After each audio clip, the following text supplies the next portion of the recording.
Of tonight, the Quincy Police Department releasing their latest statement about the homicide investigation.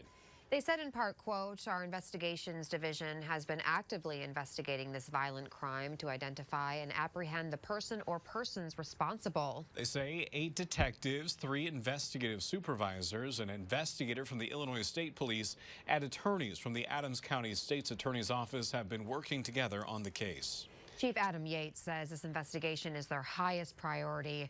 Now, last week, officials say a family member found 41-year-old Rebecca Bleefnick dead in a home in the 2500 block of Kentucky Road. When officers arrived, they say they discovered she had several gunshot wounds. Chief Adam Yates spoke tonight at the Quincy City Council meeting about the investigation. I take the integrity of a homicide investigation seriously. We do not talk about crime details, specific investigative techniques, or theories about what happened. The intimate details of what took place are known only to the detectives and those close to the investigation, including the killer. I will do my best to keep you informed, but I will not compromise this investigation. I ask for your patience, as difficult as I know that is.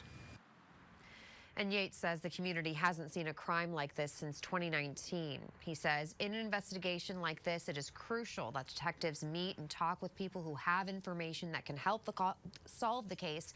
If you know anything, call them at 217-228-4470.